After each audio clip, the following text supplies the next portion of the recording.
So Sorry sir, no, वो गलत present हुआ अभी. go to the next This one next. is not basics. I think optical. No, no, not this one. The material that I just that I sent. Yeah, yeah, yeah. Go back, go back, uh, Yeah, go back. Yeah, this is threshold the conditions. beginning. Yeah, the threshold condition. Now we have seen uh, from the equation of Ladenburg that for lasing action, that is for amplification of intensity of radiation, don't have to go back. I think you remember this. The Yes sir. Yes. Ladenburg condition says that the upper level must be more populated than the lower level.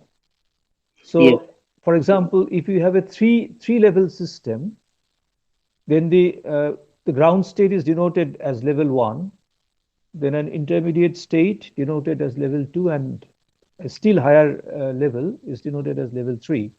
This level three is a very short-lived level, and atoms lifted to level three quickly jump down to level two, which is a metastable, which should be a metastable state. So we are referring to the populations of level 2 and level 1, which is the ground state. In general, you can talk about two levels between which this lasing uh, action takes place. In a four level system, this would be levels 3 and 2.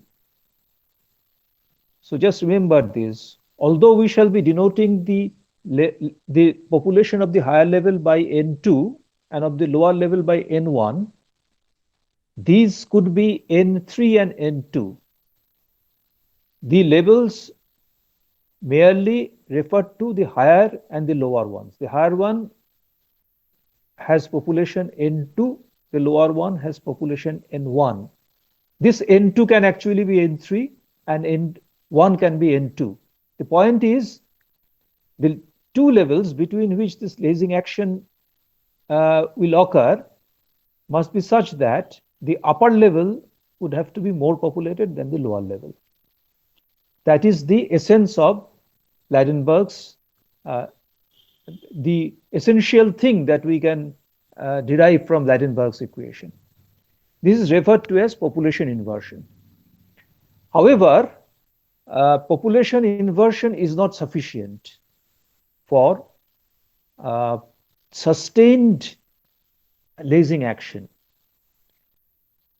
because in deriving Leidenberg's equation or coming to the conclusion that N2 should be more than N1, we have not taken into account any losses in the lasing medium. So you have to take into account the effects of these losses. And that is how you arrive at the threshold condition. So today we shall take into account uh, the effects of the losses. Actually, we shall be talking about only one type of loss. The other types of loss are relatively small and will not be taken up for consideration now. Now, what is this kind of loss?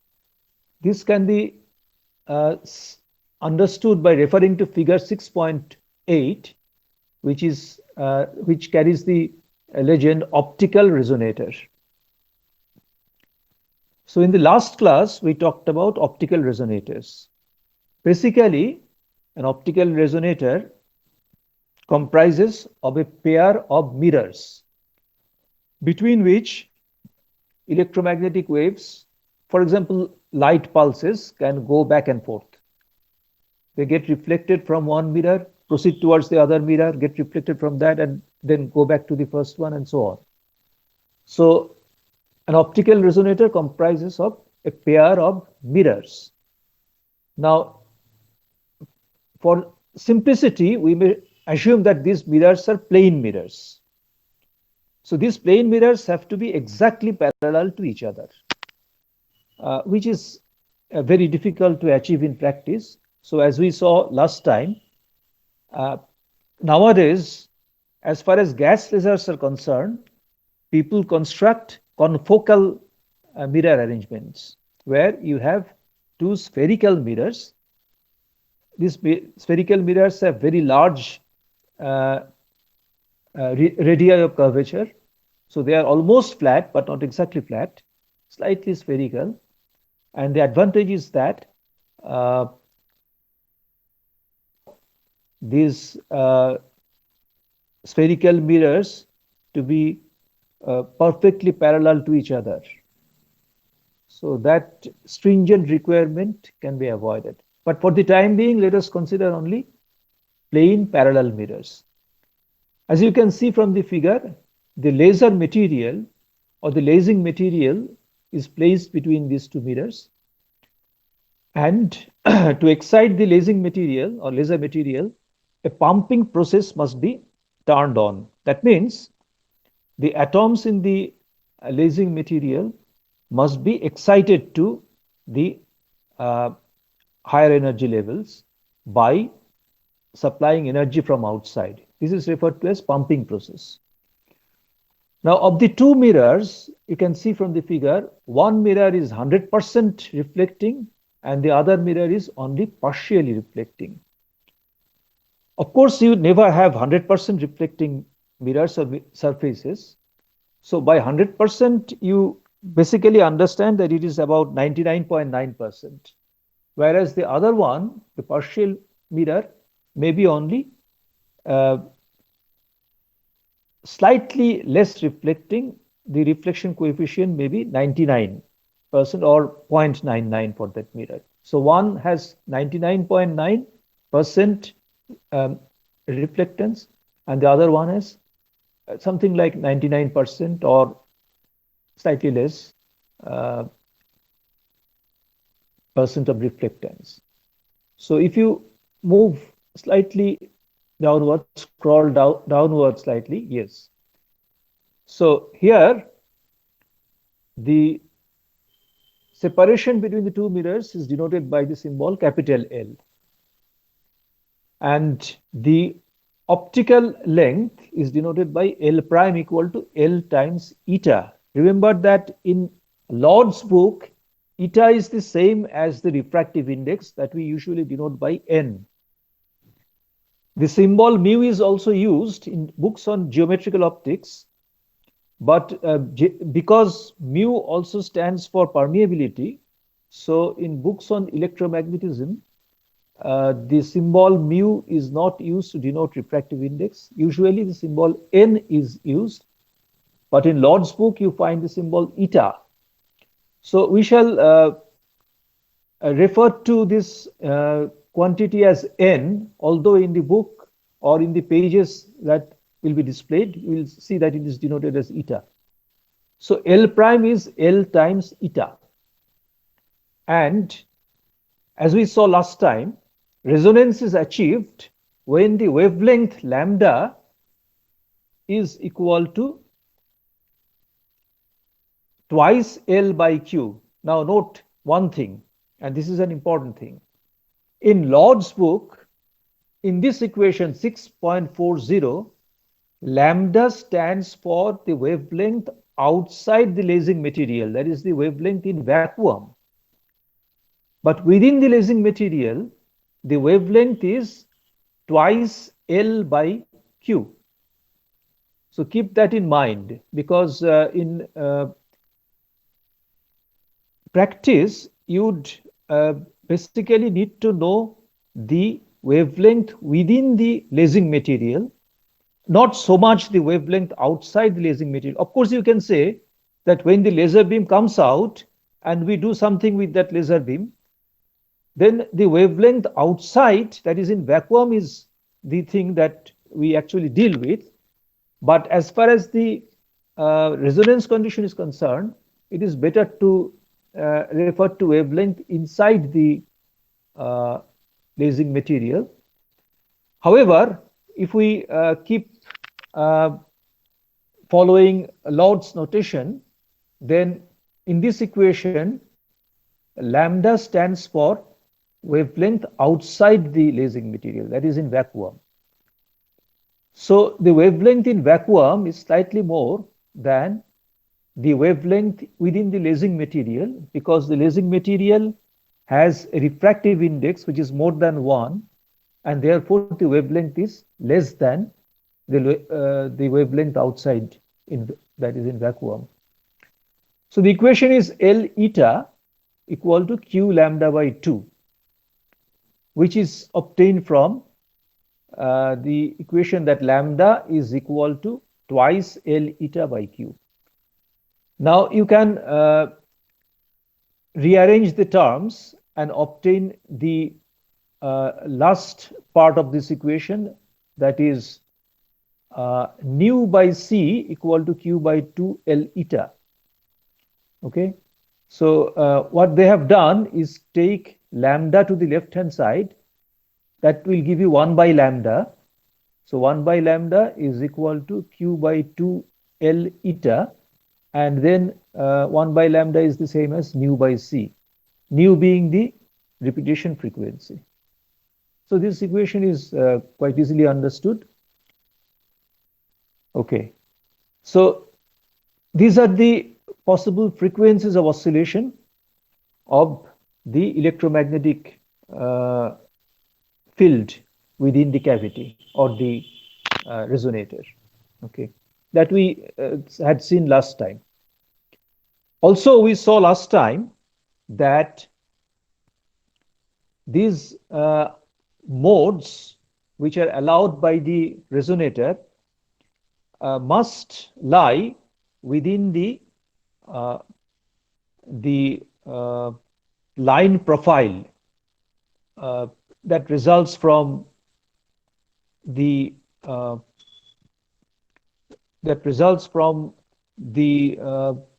Doppler broadening or natural broadening or collision broadening. So there is a line profile. Each spectral line spreads out because of either natural broadening or collision broadening or Doppler broadening. In fact, all three may be present simultaneously. Of course, as we saw earlier, the Doppler broadening gives you the most broad line profile. So, as we shall see in this particular chapter, the author has talked about the Lorentzian line profile, namely the line profile that results from natural broadening. So we shall also follow this approach, but you can always consider Doppler broadening as a broadening mechanism. Just small changes would have to be done. So, so as we saw last time, in the Doppler broadened line profile, certain modes allowed by the resonator can be accommodated. For example, I sent you a short note where I showed that within a half width of the line profile, there are 4 modes which can be accommodated.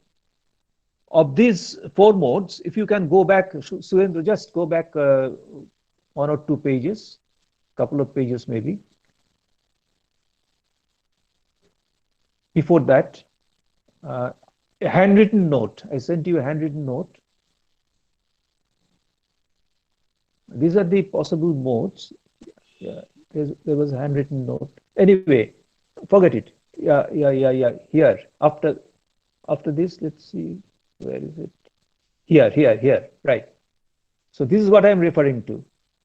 The line profile may be Gaussian or Lorentzian, but within the half width, you can see in this particular diagram, there are 4 vertical lines, actually not lines, but needle-like things. So these 4 modes are essentially the allowed modes. Each mode is actually not without any width.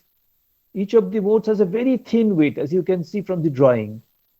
They are not exactly precisely straight vertical lines. I have shown that they have some width, very narrow widths. These widths result from uh, natural broadening or collision broadening. And that is why the laser beam, even for the best type of lasers, are not perfectly monochromatic. They have some non-monochromaticity. This non-monochromaticity is associated with the thickness of the needles that you see here. Okay, let's go to today's lecture. Okay. Yeah, here. Now, right. Okay. So just scroll down slightly to equation 6.41. Yeah. Now, so we come to the loss mechanisms now. We didn't consider any loss previously, but now we have to think of loss mechanisms. Because any practical device will have its limitations. So what happens now is this. When, suppose the lasing medium has not been excited. In fact, suppose the lasing medium is a passive medium. By passive medium is meant such a medium which neither absorbs nor amplifies radiation. A passive medium is a medium which does not do any modification to the intensity of the radiation. It just lets it pass through. So suppose the medium between the two mirrors is a passive medium. This is just for the time being. We assume that this is a passive medium. So the medium is not doing anything. Now the light which falls on the partially reflecting mirror, as you can see from diagram 6.8 above, you have a partially reflecting mirror to the right and 100% mirror to the left. So suppose the light, suppose somehow I have injected some light into the passive medium. The light, suppose, is traveling from left to right. It falls on the right side mirror. Now this right side mirror has a reflection coefficient which is less than 1. Just go to 6.41, the next equation. Yeah. So it has a reflection coefficient R, which means that the light after reflection has an intensity IR equal to R into I. Because R is less than 1, some part of the light is leaked out by the mirror. So this part goes out into vacuum and propagates away. The amount that returns into the passive medium is R into I. So obviously, the amount that is leaked out is 1 minus R into I. So R is the fraction of the light intensity reflected and is called the reflection coefficient. So if one of the mirrors is made partially transparent, so some radiation can come out, just as I mentioned now. Now, so in general, the two mirrors will have different reflection coefficients. For example, if you have a 100% reflecting mirror, then R will be 1. So it will reflect any light that falls on it back into the passive medium. In general, both mirrors will be slightly imperfect. So one will have the reflection coefficient R1 and the other one will have reflection coefficient R2. We shall come to that in a minute. Now, remember that if the medium is not a passive medium, but an active medium, then it will either absorb the radiation or amplify the radiation. So the general formula for that is given by I nu z equal to I nu 0 to exponential minus k nu z, as we saw earlier. So I nu z is what? I nu z is the intensity of the radiation within a unit frequency interval at frequency nu. So I nu z itself is a density like thing. You can say it is density of intensity. What it means is that it is the intensity of light that lies within a unit frequency interval at frequency nu. That is, you can say between nu and nu plus 1. So that is I nu z. Okay, and it is related to I nu 0, the intensity between nu and nu plus 1 before it fell on the active medium, and z is the distance it traverses in the active medium. Now, if k nu is positive, then attenuation occurs. That is, I nu z is less than I nu 0. But if k nu is negative, then amplification occurs. And the condition for amplification is population inversion, as we saw earlier. So if you can go to the next page. Yes. So if there is amplification, then I nu z is I nu 0 e to the power alpha z, where alpha is minus k nu. And now alpha is positive because k nu is negative. So if there is amplification, you will have I nu z equal to I nu 0 e to the power alpha z. Now, this is called the unsaturated gain coefficient. We remember that we talked about saturation. Saturation means that the medium neither absorbs nor emits any radiation, amplifies radiation. This happens when the populations of the two levels, 1 and 2, are exactly the same, provided the degeneracies are the same. In general, this happens when N2 is equal to G2 by G1 into N1. Then you can see that the value of the coefficient k nu becomes 0. So the intensity neither gets attenuated nor gets amplified. This is the saturation condition. So when saturation is not the realized condition, then you have unsaturated gain coefficient. The next line, it determines the gain that exists before amplification, is something I do not exactly understand why he has written like this. Anyway, you can ignore that particular line. So come to the next line. It says that let R1 and R2 be the reflection coefficients of the two mirrors. Then the energy of the wave in one complete passage back and forth will diminish by a factor R1, R2. He says energy, which is fine because intensity is nothing but energy flowing through unit area per unit time. So you can talk about energy.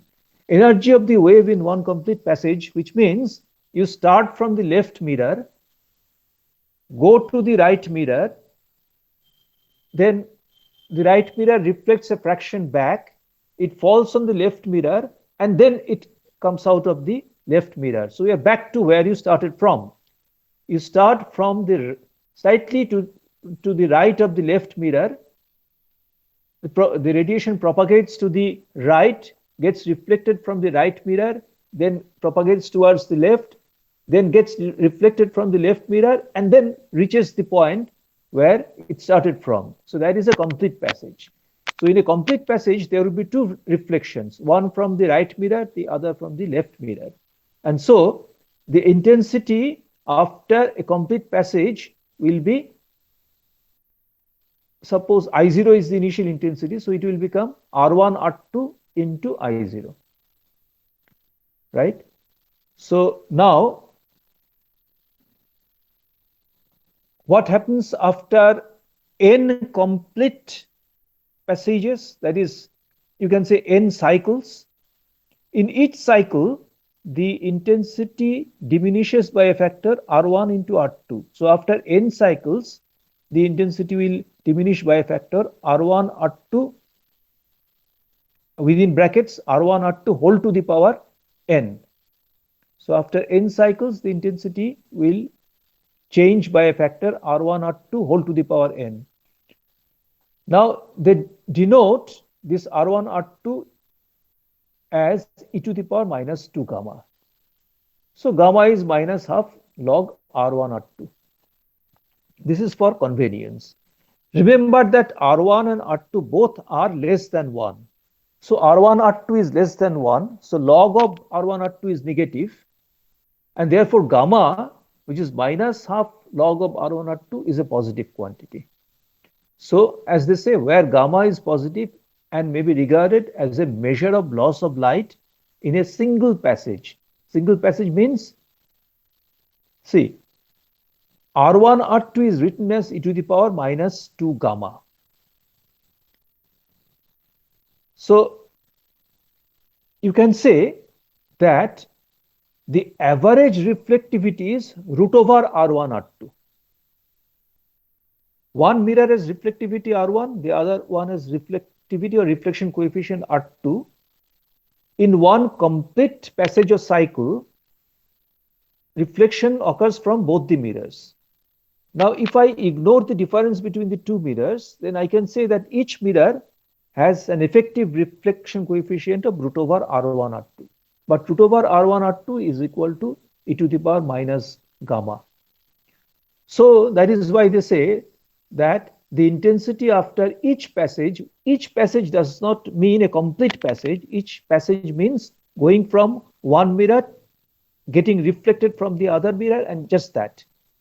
Going from just to the, say, the right of left mirror, getting reflected from the right mirror, and just inside of the right mirror, what is the situation? This is what he is referring to as one passage. So by that terminology, a one cycle or complete passage comprises of two passages, one from left to right, the other from right to left. So in one passage, the intensity decreases by e to the power minus gamma. So I becomes I e to the power minus gamma. Now here is something important.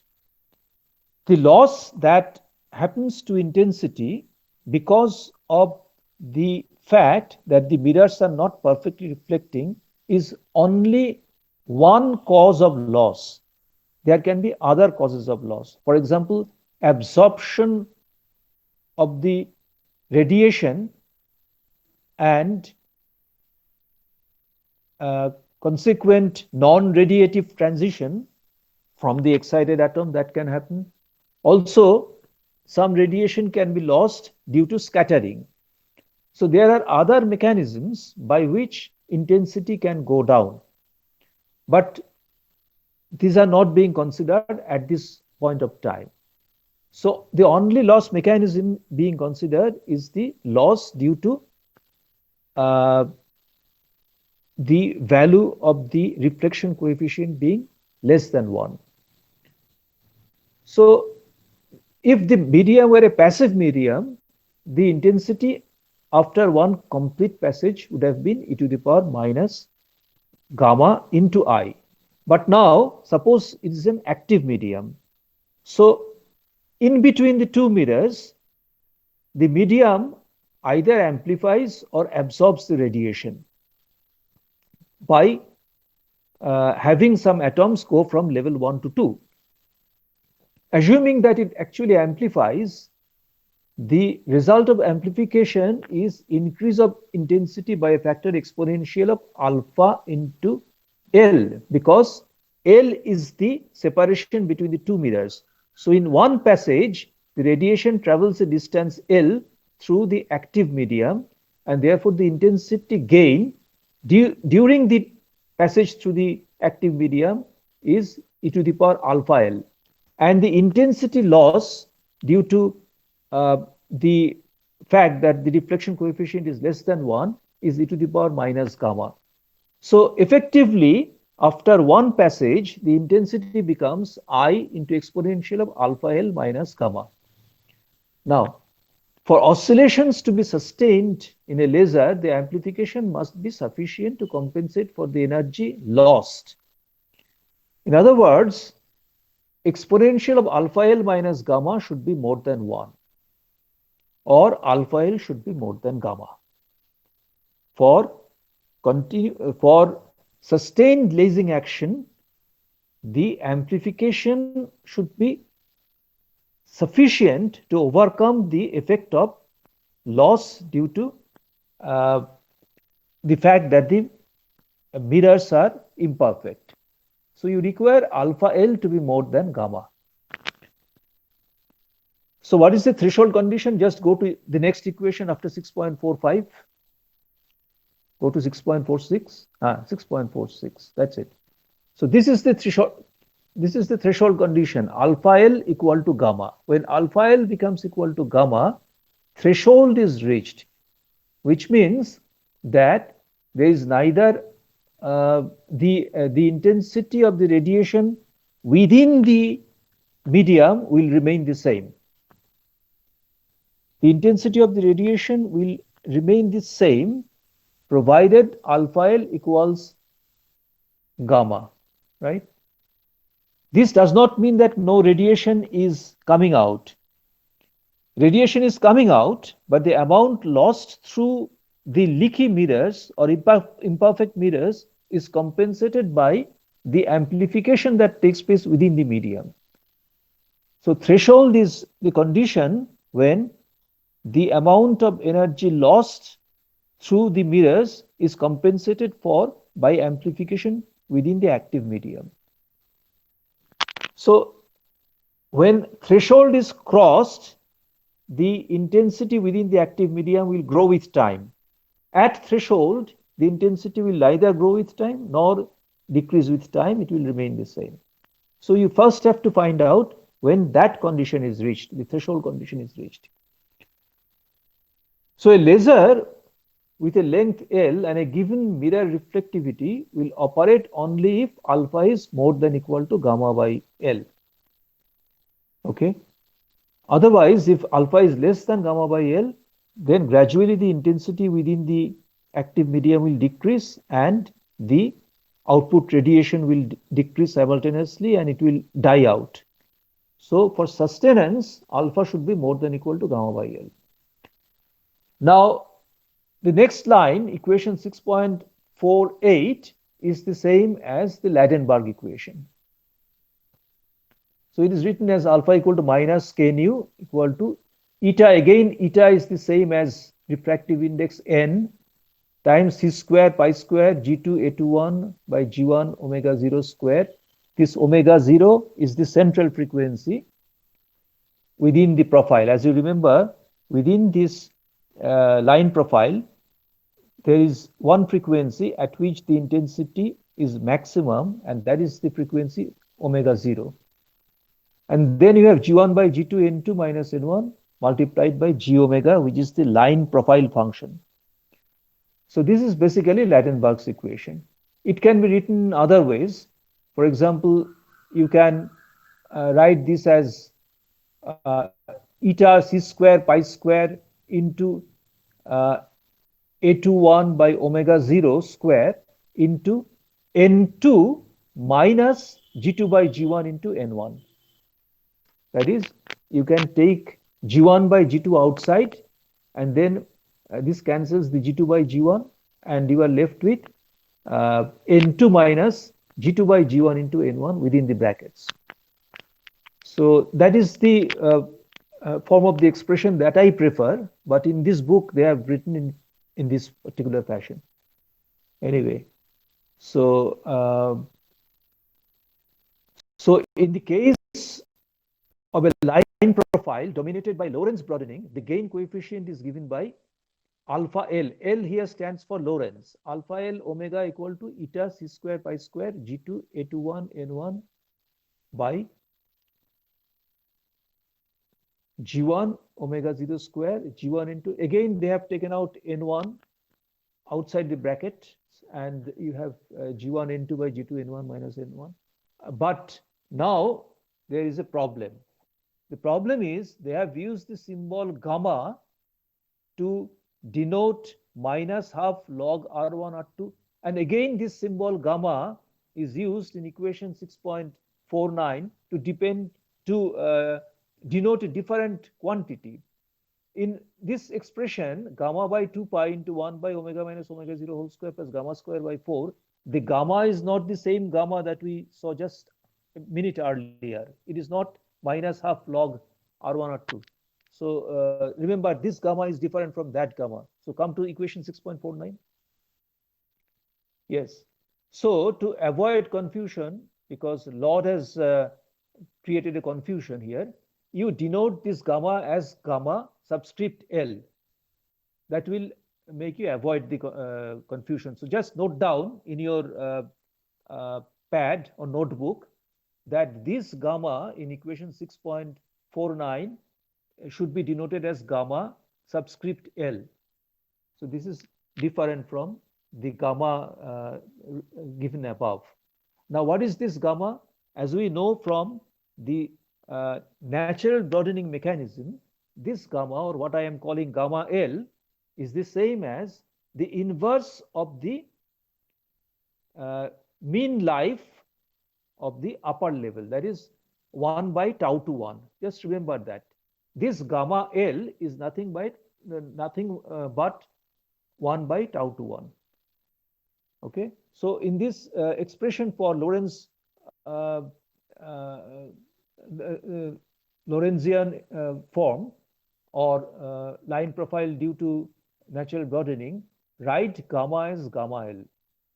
So the denominator omega minus omega 0 square plus gamma square by 4 should be written as omega minus omega 0 square plus gamma L square by 4. So that will help you to avoid confusion. Now, once again, they are looking for the threshold condition when the gain is maximum. That is when alpha L omega has its maximum value, which obviously happens for omega equal to omega 0.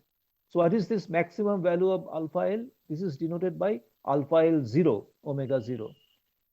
Now, this is obtained by putting omega equal to omega 0 in the denominator of 6.49. So that will leave you with the quantity 2 by pi gamma L actually. So consider the factors to the right of the brackets. So you have gamma by 2 pi into 1 by omega minus omega 0 square plus gamma square by 4, which you should write firstly as gamma L by 2 pi into 1 by omega minus omega 0 whole square plus gamma L square by 4, and then put omega equal to omega 0. So you have in the denominator 1 by gamma L square by 4, and now you can do some algebra and see that you will be left with 2 by pi gamma L. However, this gamma L is 1 by tau to 1, as I just mentioned a minute ago, and this is the same as A21. This is the Einstein coefficient A21. We also know that. So this gamma L is nothing but A21. So I already had an A21 in the numerator of 6.49, and now I have a 1 by gamma L term. That's, to be precise, I have a 2 by pi gamma L term, but gamma L is A21. So the A21 in the numerator and the A21 in the denominator cancel, and finally you are left with 2 eta pi c square G2 N1 by G1 omega 0 square into G1 N2 by G2 N1 minus 1. So this is the maximum value of alpha L, which is denoted as alpha L 0. So let us move to the next page. Yeah. Now, okay, so 6.51 is the general situation when omega is different from omega 0. But just to remind you, note that the threshold condition will be reached first for the line for which omega is equal to omega 0. Just go back to the previous page. Go back to equation 6.46. 4.7 or 4, I think 4.6 or 4.7. Let's see. Yeah, here, 6.46. So the threshold condition will be reached first for the alpha, which is largest. So that means it will be reached for omega equal to omega 0, provided omega 0 corresponds to one of the allowed modes. The resonator, as we know, only allows certain modes, not all possible modes. So if omega equal to omega 0 is one of the allowed modes, then that mode will uh, reach the threshold condition first. That is for the minimum difference of the uh, populations of the two levels. But if the central frequency, that is omega equal to omega 0, is not one of the allowed modes, then you have to look for a mode which is closest to omega equal to omega 0, because the threshold condition would be reached for that mode for the minimum difference in the population. So just remember that. Go to the next page.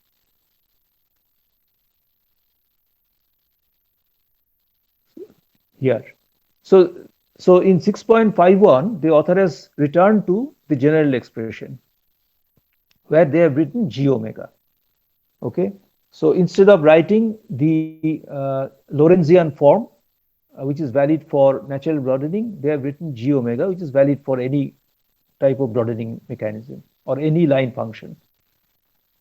So the left hand side, which is alpha, should be more than gamma by L. And so at threshold, the two sides should be equal, and from this you immediately obtain G1 by G2 N2 minus N1 equal to gamma G1 omega 0 square. Just changing sides, you will obtain gamma G1 omega 0 square by eta LC square pi square G2 A21 G omega, like that.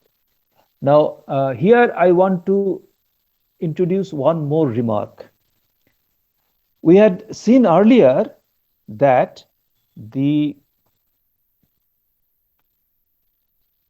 ratio that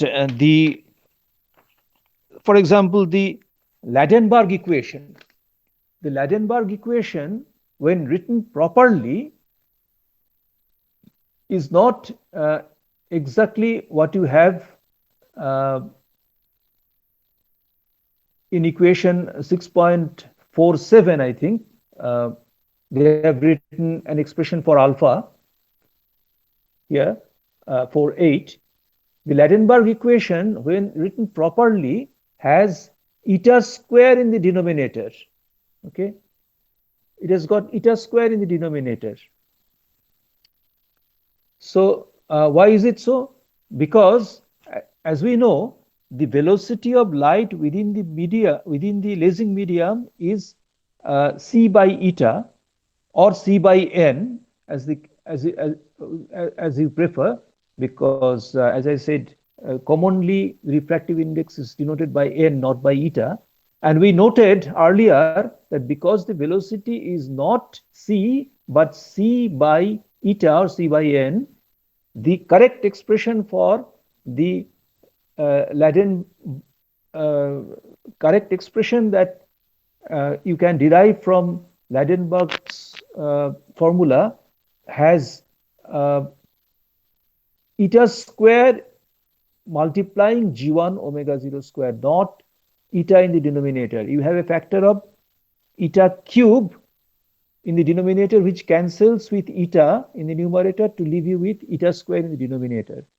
So the correct expression, which is given, for example, in Tyagarajan and Ghatak's book, has eta square in the denominator, no eta in the numerator. So just also note this down. Okay, in 6.4 in 6.48, the right hand side should be c square pi square G2 A21 by eta square G1 omega 0 square into G1 by G2 N2 minus N1 into G omega. So that is the correct expression. So you have to rewrite this equation by making that sort of small correction. But I will continue with what you find in Lord's book to avoid repeating the same thing again and again. I shall just continue with what is written in Lord's book.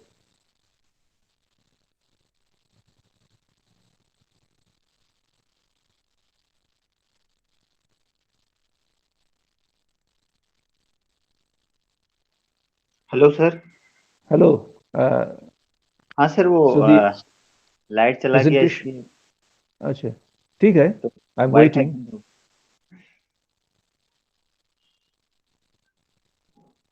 Okay sir, So I will.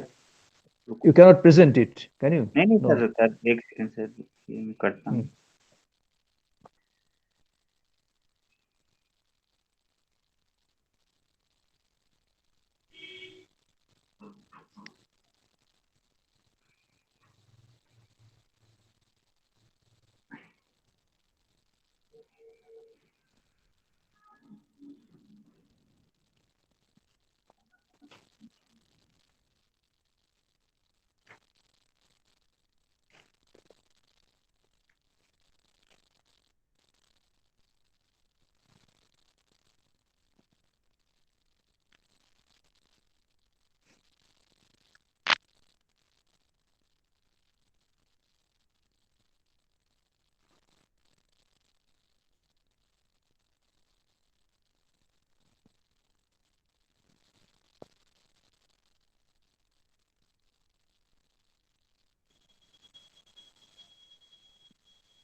Okay, the next page. Yes.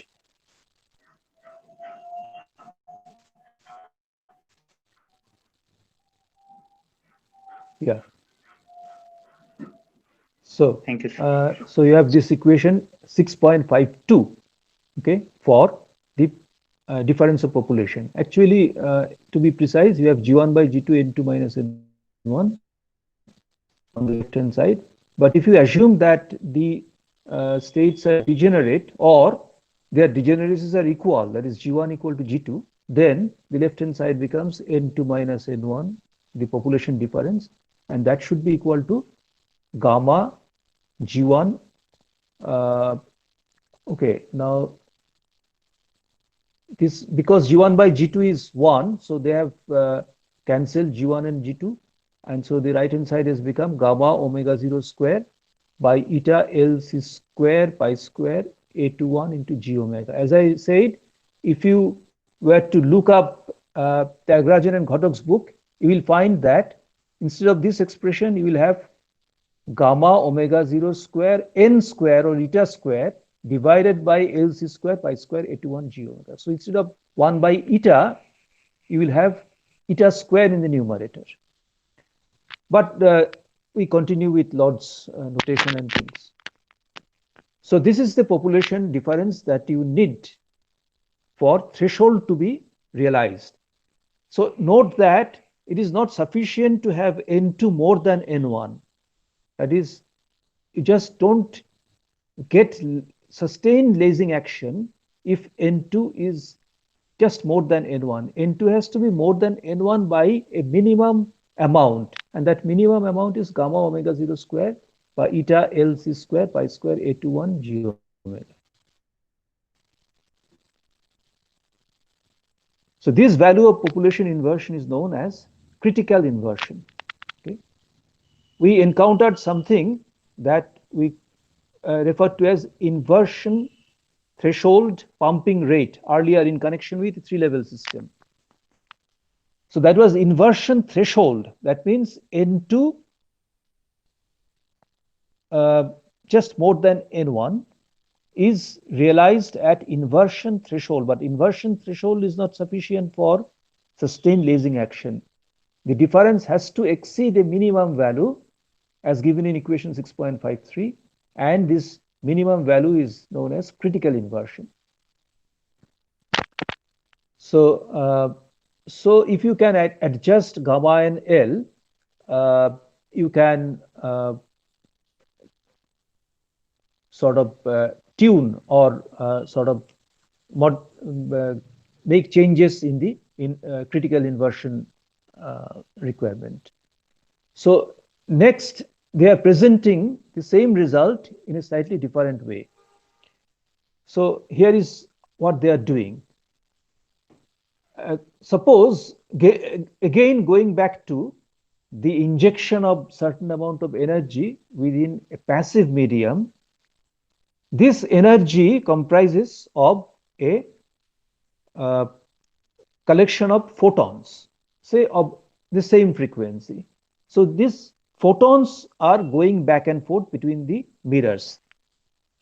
Okay, so that is actually what is happening. Now, as the photons go back and forth between the mirrors, the number will keep decaying because some of the photons will leak out through the partially reflecting mirror, right? So some of the photons will get lost, and after m passages, the number of photons will become P equal to P0 into e to the power minus gamma m. Now, remember again, by a passage, they mean going from one mirror to the other mirror, not a complete passage, that is not a complete cycle. A complete cycle will uh, introduce a factor e to the power minus 2 gamma. So when they write minus gamma, they mean it's just one uh, transit from one mirror to the other mirror. So basically, in one transit, the number of photons decreases by a factor e to the power minus gamma, and therefore after m transits, it becomes the number becomes p0 e to the power minus gamma m. Now suppose tau L is the time taken by a photon for a single passage. That is, the time taken for m passages will be m into tau L. Okay, it's clear. So you can rewrite P as P0 e to the power minus e to the power minus gamma t by tau L, because uh, because m can be written as t by tau L. So minus gamma n can be written as gamma t by tau L. So that is also very clear. Now, so we are considering a passive medium for the time being. So photons are getting lost, and number of photons is decaying according to formula 6.55. So what is the mean life of a photon? The mean life of a photon is obviously given by tau L by gamma. Because what is the mean life? How do you calculate the mean life? The mean life is the interval of time after which the number of photons decreases by a factor 1 by E. That is, P becomes P0 by E. So from this, it is clear that uh, the mean life uh, is given by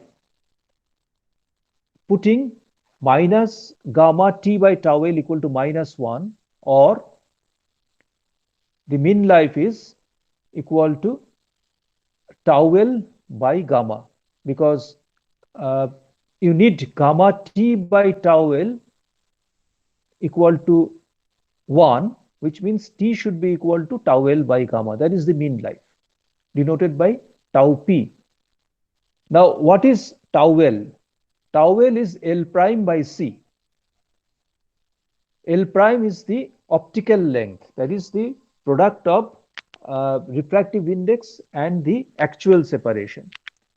You can also rewrite this as L by V gamma, where V is the velocity of light within the medium, but V is C by eta, so you get back the same equation. Okay, so tau p is equal to L prime by C gamma. So using this in the previous equation, that is equation 6. I think 6.53 or 52. Let's go back slightly. I think 6.53 it may be. So this is the formula for critical inversion, right? Go back, just scroll it upwards. Sir कुछ net problem हो रहा है अच्छा मैं अच्छा, ठीक है ठीक है ठीक है, वही, no problem. So the if you go back to that formula 6.53, then you will find that the critical inversion. Hello sir. Yes, hello. हाँ सर, वापिस वापिस से कर रहा हूँ मैं. अच्छा ठीक है. सर वो मोबाइल के इंटरनेट से हो रहा था, लेकिन पता नहीं क्या प्रॉब्लम हो गया.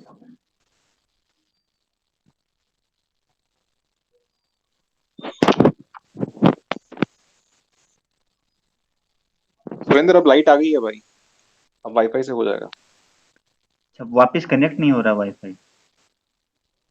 ओके.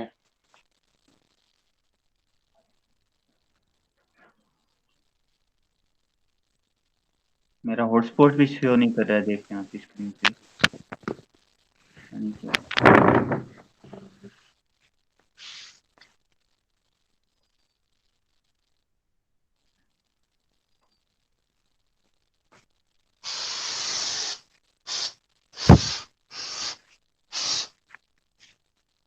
सर अब कनेक्ट हुआ है, मैं करता हूँ सर.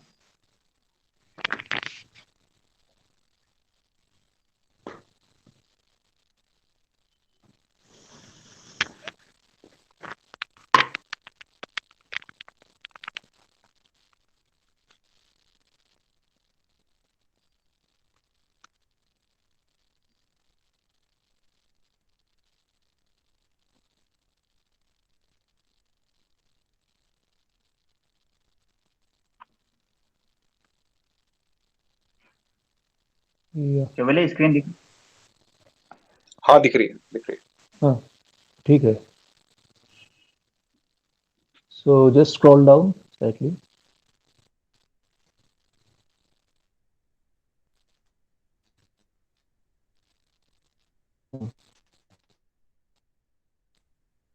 ठीक है.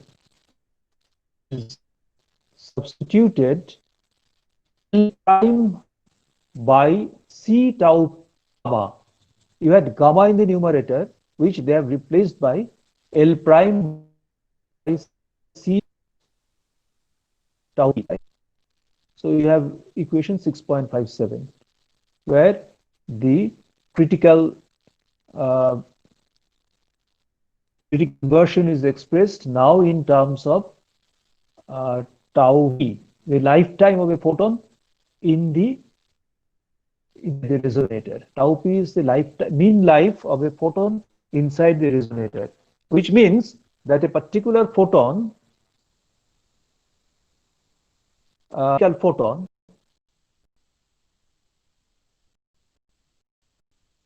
will be inside time on the average equal to tau p, after which it will leak out through the partially reflecting mirror. So it is the time interval during which it will, on the average, be found inside the cavity or resonator, and afterwards it will be found outside, propagating in free space. So that is the meaning of tau p. And then they put L prime equal to eta L, or we should maybe put it equal to N